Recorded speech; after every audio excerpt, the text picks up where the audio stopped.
Hey everyone, and welcome to 2022. What? How did I know. where are we?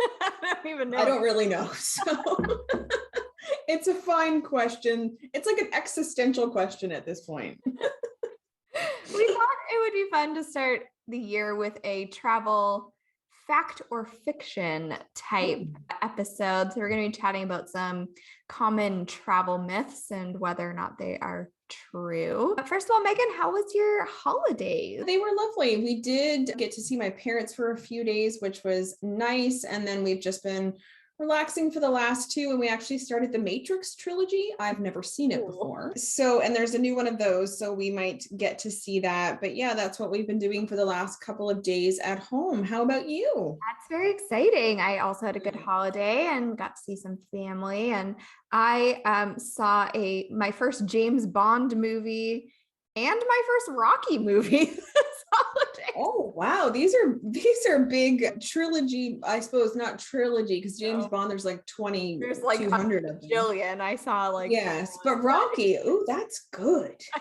know. I don't know where I've been. I guess just putting those off, but You weren't born yet. That's where you've been. That is true. Yes, indeed. All right, well, it sounds like it went pretty well for you then. Yes. So let's dive in with our first travel myth. Let's do it. What I want to talk about is the myth that travel is expensive, because this one is sort of true, but sort of not, right? Like, I first want to say, like, expensive is relative, right? Like what I consider expensive, what you consider expensive, what I considered expensive 5 years ago to now is completely different. What a millionaire, considers expensive. Yeah. So the word expensive is relative. So we'll just play with that. But yeah, I do believe that you can travel on a low budget as well. And for the last 2 years, we've kind of had to redefine what travel has meant, right? Like, it's not just getting on a plane and going overseas. It's also what you do around where you live, local trips, road trips, hotel stays, even in your own city is travel as well. And those are less expensive options rather than getting on a plane and flying to Europe. Right? Yeah, well, exactly. Which is all travel was to me. Not all, but I'm going to say 80% in my mind before was that. Yeah, for sure. And I think, it's just the pandemic has kind of forced us to reevaluate what travel is and give us a different perspective on that. So thanks, pandemic, I guess. There's also plenty of ways to save money on travel, and I'm not going to dive into them here because we have an entire episode about that way back in episode 2. If you want to go listen to that, you can listen to our tips there. But yeah, travel doesn't have to be expensive. It can be within your budget, whatever that budget is. That's exactly right. And I think the tips that we did in episode 2, honestly, are still really relevant. So if you are like the rest of us hoping 2022 will be different, then maybe go and listen now so that you can start to do some of those things before the travel season hopefully really kicks off. Next up, duty free has great deals. Does that? Does it, Meggan? So the allure of like cheaper things, especially for like highly sought after options of like whether it's alcohol, perfume, jewelry, even like giant bags of M&Ms, for some reason that really stands out. Well, the duty-free store like promises that to you.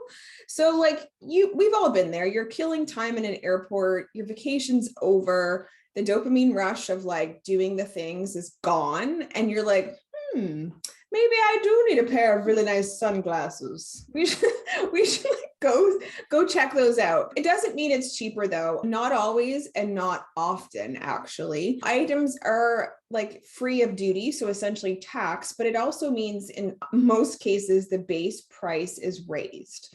So they get their monies somehow. And it's really up to us to figure out what that is and if we want that item, and to do the word we use on this podcast a lot, which is research. So if there's something that you have in mind, do a quick search online of what it actually costs, or research in advance as well what the price is regularly versus what it is duty free. Now, I don't buy duty free. Peter's got some really great alcohol deals in terms of like the Canada US border. If you're willing to sort of go low shelf, there's deals to be had 100%. But just don't go in blind thinking that everything is a better deal. If it's too good to be true, it often is. So that's kind of the way that I think of duty free. Do you often do you browse? Do you actually buy things, Jen? Yeah, I really don't. And we don't drink a lot. So the allure of cheaper alcohol is not even a thing for me. It isn't for me either. I don't. So it's just not something that I usually do. We have stopped driving from Maine back into Canada at the duty free to get alcohol for my parents or whatever. That was quite a while ago now. But yeah, I would say that I usually don't even look. So yeah. There you have it. Well, then you're not getting sucked into non-deals. That's true. Go me. There's that. What's next? Back to the fifth one. The next one, we're talking about money again. To get the best deal, you should book months in advance. So there's so many myths out there that I've heard, booking your flight on a Tuesday at 2 p.m. is the best deal you can get or something crazy, which I think used to be the case way back in the day. It came from somewhere. But it's just not the case now. And then there's plenty of myths about booking 9 months to a year in advance to get the best deal. And that's not necessarily true either. There's no magic time to get the best deal. Especially with airlines and flights, they're constantly changing their prices based on people booking and it's supply and demand, right? Yeah. So that's just kind of what it is. For the most part, airfare and hotels stay pretty steady until about 3 weeks before travel. And then they start to go up, mostly because they assume those people are business type things that are booking last minute. And so they'll jack up the price for. Right. And then they'll generally go up. So I'll say that the caveat to this is Disney Cruise Line. When prices are released for Disney Cruise Line, they will never go down. And they do release them a year or more in advance. So for that booking, as soon as they come out, that is the lowest deal you're going to get. They're never going to go down. They're only going to go up. I don't think that's true for other cruise lines, but I know that's definitely true for Disney. You're just not going to get a deal there. Right. So yeah, when would you say that you usually book, I guess, for normal times, not trip over and over again? Right. What I was actually going to say about this, and I think you're right, there's no magic bullet. If there was, it would go away pretty fast because people would figure it out. The world doesn't work like that, especially anymore. The only thing I would say about booking in advance is getting what you want. Yeah. So that's the biggest key for me. So I'm not saying we usually book. So in typical times, if we're traveling in June to Europe, we book in October. Right. Only because I have FOMO. I have a fear of missing out on what I want in terms of rental car and where I want to stay. I'm not so much concerned about the price, and not that I'm not concerned about it, but I book that far in advance because I want what I want. So that's what I would say about booking in advance. And sometimes it is cheaper, especially with car rentals. If you wait till right before, you probably will get screwed. So that's another key I would say would be, car rentals for sure, money wise, and then where you want to stay just for vacancies. That's what I do. Yeah. What about you? That definitely makes sense. I would say we usually book probably 6-ish months out maybe. And I feel like it's been so long since I've planned a big trip that I have no concept of time anymore. But the last couple of trips that we did were Disney, which we did book a year-ish in advance. But the good thing about Disney is as discounts come out, you can apply them to your Disney World resort type stay. Right. It's especially nice if you have a travel agent because they'll just do it for you and you don't have to call. Plug travel agent. Yeah. So yeah, I think, I guess all this to say there's no magic time to book a trip to get the best. No. It's just not going to happen. I think it's comfort level at this point in terms of when you book. So the next one is definitely a hot topic between the two of us. So it is that jet lag can be cured by getting a lot of sleep. No is the answer. Don't get me wrong. That's not really true. But we've done several trips overseas, and we've taken two different approaches. So meaning we've driven from the airport to our Airbnb, our very first stop. We've gotten to check in early. I've gone to sleep immediately. Like, I can't tell you how immediately. And then gotten up sort of late afternoon and then filled the rest of our day with supper and seeing things. Now, the painful one for me that we have done twice, and it was both in London for me, is getting there and pushing through.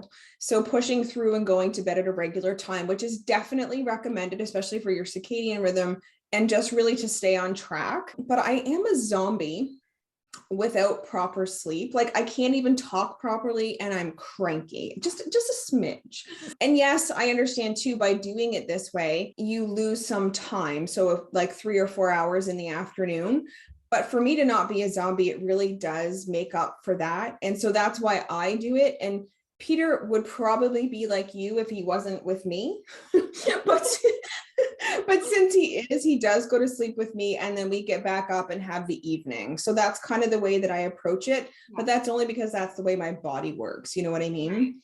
What about you? Yeah, so I am the opposite. I am not a napper. I cannot nap. If I go to sleep in the afternoon, I am done for the day. I am more of a zombie trying to get up from a nap than right. I had the nap. So my strategy has always been to push through, go outside, be in the sunlight if there's any, and push through and go to bed maybe a bit earlier than I went home, but not nap in the afternoon. Now, Ryan is also a zombie without sleep and needs his sleep. So I think I might have told this story on the podcast before. I can't remember, but on our honeymoon to Iceland, we flew over there and we got there very early in the morning, and we couldn't check into our hotel because of course it wasn't ready because it was like 7 a.m. And I'm like, cool, let's start the day. Like, let's go. And Ryan was let's do this. I can't tell you how grumpy Ryan was. And he sometimes helps me edit this podcast, so he's going to hear that I told this story. But anyway, it's okay. If it's the truth, tell it. Anyway, we went to a coffee shop and I got a coffee and a scone, and Ryan fell asleep in the booth, and I just let him sleep there for like 2 hours while I like read a magazine. Well, that's so nice of you, though. I also took a picture of it, so I'll see if I can post it on social media. Now that I suggest getting permission for that part. I will. Anyway, yeah, I'd say maybe I need to travel with Peter and you need to travel with Ryan when there's jet lag involved. That's true. Or if we travel the four of us, then we know who needs to like get there and go out, and who's going to slump in a chair. Yeah. Yeah, it's really funny, but yeah. That's my story, and that's a story on that. What's next? All right. So the next one we're going to talk about is the myth that hostels are only for the younger party type crowd. And when you think of hostels, you probably think of people in their late teens or early 20s that are like traveling on their gap year after high school. And they did used to be called youth hostels. So that's right. It's understandable that that's where people get their vision. But there are definitely hostels that cater now to an older crowd, to families and to couples. And hostels aren't just all open rooms where you're all sleeping, on the floor or whatever, because that's what I would have thought if you wanted to talk to me about a hostel. So you can get like private rooms in hostels. There's gender specific rooms, so you're with your gender, and then there's you can meet new people. It's great for solo travel of all ages. So yeah, I have never stayed in a hostel personally. Have you, Megan? No. So no. And no, I've stayed in places with shared bathrooms, which I would assume would be kind of similar, I would have to say, but it's weren't, specifically hostels. So no. And while they're no longer just for the younger party crowd, I think it's 100% would be a last resort for me. Yeah. Gabriel Traveler that I've mentioned that we do follow, he's in his late 40s at this point and travels the world. He does now make more money, so stays in less hostels, but does make that choice at times, and they look fine. And I think too, if you are someone who likes to make connections on the road, I do think it's a great way to do that, especially if you're a solo traveler and there may be people going in the same direction as you, or even as a couple, you could still tag along with others and see things. So I think there are advantages, but it's still something I'm not over in my mind yet. Right. Yeah, that's totally fair. Yeah, definitely. All right. So next up is you'll need an international driver's license to drive overseas. This one is a maybe. So it depends on the country, and therefore you need to do your research. I can't list all the countries here and all the requirements. But even one I Googled is Italy as an example. They do require Americans or Canadians to have an international driver's permit. Most European countries, it's fine if you have your home country license and your passport, you're good to go. But again, you'll just need to do your research to be sure you have everything you need, because that would suck to get there. Think you're doing a road trip and then being like, actually, no. So that's one of those things, like having your passport is going to be really important to have if you need it. Have you guys haven't done an international road trip? We haven't needed this in Iceland or Ireland, No. either of those. Yeah, no, we haven't rented a car anywhere outside of like Canada and the US. So it hasn't been something that we've had to actively look into. But I actually thought at one point that that was what you needed to drive outside of your home country, that you would have to do that. So it is good to know that sometimes it's not the case, but sometimes it is. So you do have to look into it. Oh, for sure. And I honestly feel like I'm glad it isn't the case, but like countries where you have to drive on the opposite side of the road that you're used to, I feel like those ones should make you do like a little course or something. I mean, ain't nobody got time for that, but it seems like it would make sense. Yeah, it seems a little dangerous. Just be like, here you go. Good luck. Good luck to you. We hope to see you at the end of your journey. Please don't smash the car. Yeah. Yeah, exactly. Or hope you have the insurance. Goodness. What's next? All right. So the next myth is I should always exchange my money at the airport. And the answer to this one is never, if you can help it. We chatted about this in Travel Tip Tuesday, a couple episodes back, about using ATMs abroad, but your bank at home is always basically going to be the best deal that you're going to get, because you're a customer of that bank and they want to keep you happy. So yeah, the airport's not usually a good idea. But if you do need to exchange money while you're traveling, see if your bank at home has a partnership with a bank in the country that you're in. Sometimes they do and sometimes they don't, but it's a good option. I know when we were in London, I can't remember what bank it was, but we did have like an affiliated bank with, we usually bank with Scotiabank. So we just went to that bank's ATM and took out money, and it was good. So yeah, and a local bank or an ATM is just likely to give you a much better deal than like a currency exchange at the airport. And I think that also you should look into your credit card and what the exchange rate is on that. If you don't need cash, sometimes obviously you do need cash at some places, but your credit card might be an even better exchange rate. So it would be advantageous to look into that as well.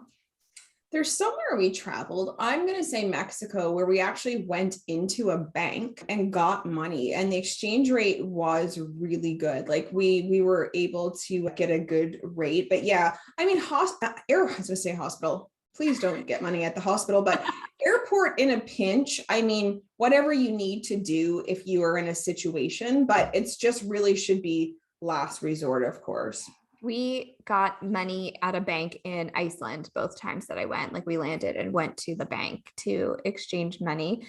And then the only time I've used the airport like currency exchange was we were leaving London to go to Paris or something like that.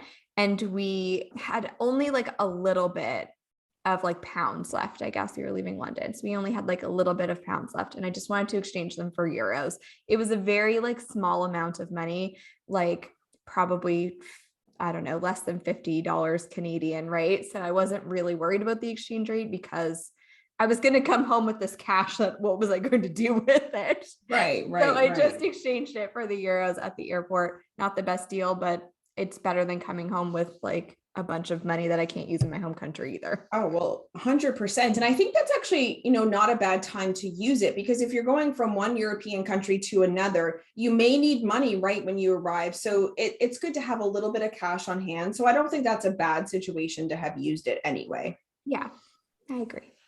Cool. So next up is cruises are all inclusive. So, I think for like luxury travelers, they likely always were. Like, I mean, they're probably paying for the package that included everything. And we can't really thank COVID for much. But one thing I think it's really done is maybe pushed purveyors to change their offerings to attract guests or travelers. And one of them is for cruise ship lines to now maybe offer all inclusive on their ships, make it more affordable for the average person to have that package, or even just sell those packages up front. The thing with cruises and the end of them is always, what am I going to owe? For someone especially who enjoys drinking in the evenings or during the day or whatever your fancy is. And if you're not keeping track of it, or you're not checking at the desk periodically during your cruise, it can be like a really big shock. So if having your drinks included matters, you can certainly include them with a higher end package on a higher end ship if it's not offered immediately. But I would definitely suggest trying to look for one, or have your travel agent look for one that is now sort of more affordable, which they are doing. And do your research as well. They're not always included. That's a huge bummer when they're not. But again, it is something that's happening more frequently now. And I think probably cruise ships have been hit really hard in this pandemic, and they're trying to make changes to maybe keep up with all inclusives, which people are definitely still doing even now. So I think that that's sort of something that's going to be a change, and whether that will stay long term, who knows, but take advantage of it while you can. Yeah, I will say, so I've only done actually completed one cruise despite having more than one booked. But anyway, Right. the one cruise that I did, we went with Norwegian, and it was a short 3-night cruise, and it was all inclusive. And it was advertised as like a free open bar cruise, which is what it was. Premium alcohol was, of course, and a surcharge. But Norwegian does, or did in 2019, do it with very short, like Bahamas cruises. And not only the drinks, I will say, like not all the restaurants are included either on the ship. So, and then you have excursions and all of those things. So yes, there are a lot of upcharges on cruise ships that you're maybe not expecting. And yeah, that is kind of the bummer of the cruise ship, is like getting to the end and you're like, oh, I have to pay this bill. Like, when I've already paid for the cruise. Yes. Yeah. So yeah, I hope that, I think a lot of cruise ships probably already do offer like drink packages and that sort of thing. And hopefully that will become more the normal rather than per drink. Right. Exactly. All right. And kind of cruising. Ooh, look at you. The good segue. On with that, we're going to talk about package deals always being the cheapest. So package deals are tempting. Everything is bundled together for you, and it might seem like the cheapest deal, and it is sometimes true, but yeah, sometimes not true. And it depends, I guess, is the truth. But for example, with cruise lines, they will offer to bundle your flight with your cruise package, and that is often not the best deal. Right.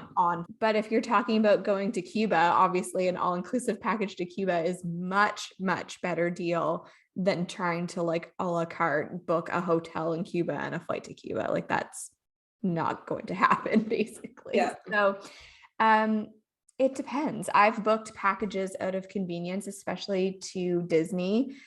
Is it the best deal? Maybe not, but it's all in one, and I only have one person to contact if something goes astray. And if it matters to you to not have to do the work, then go for it. Even if you, in your heart of hearts, know you're probably paying a little bit more. If it's easier for you and you can pay that, I mean, I'm for convenience when I can.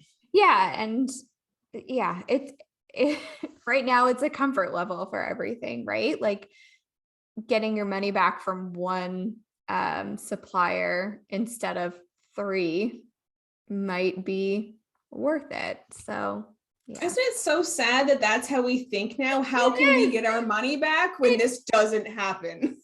It is true. Like something's gonna change, and I'm gonna have to change something to do with this trip. And how easy is it gonna be to contact them? And yeah, hopefully something won't think like that. I hope so too. And our last travel myth is that English is a second language everywhere. I think it's really rude when like travelers, especially from English speaking countries, travel internationally and assume or get upset when people in their own countries don't automatically speak the language you speak. Like that is a mind boggler for me because you're a guest. Like never forget that when you're visiting other people's countries. There are many nations, of course, where English is taught in school, like French is in Canada or Spanish is in the US, but be prepared just in case, like knowing important phrases, have your phone handy for translations, or a good old fashioned language dictionary, like a book. Kids, it's a book. So you don't like seem ignorant. As an example, every Icelandic person, Icelander that we met and interacted with, they knew English. And they spoke it fluently, but go to France where I spent a month 1 year, or India, and you may find a few folks that do, which is, always great. Yeah. But then there are people that don't want any part of English. And they, of course, expect you, if you want something, to be able to speak or communicate with them. So really, it comes down to doing your research again and being prepared. And if someone can communicate in English, great. And if not, what are you going to do about it, kind of thing. So I think that that has to be your plan B, and it's up to you, not up to them. Yeah, for sure. Absolutely. I know, like, we haven't spent a whole lot of time in countries where English or French wasn't spoken, and both my husband's much more fluent in French than I am, but I can get by and I can definitely read French quite well. I did French immersion all through to grade 12, and some of it stuck. And yeah, it is. I know my husband's been to South America when he was in university, and he was luckily traveling with people who spoke very fluent Spanish. So he didn't have that problem because he had somebody there, but yeah, it's up to you. It's not really up to them. You're the one visiting them. So you should not expect English of them, but yeah. I mean, hopefully it all works out for everyone, but just be prepared, I guess. All right. Well, let us know on social media if you've believed in any of these myths before, or any that you want to share. I know that we probably used to believe one or several of these. So hopefully we've broken some of these and made you think a little bit deeper. You can visit us on our website at travelmugpodcast.com. Always chat with us on Facebook and Instagram. We love to hear from you at Travel Mug Podcast.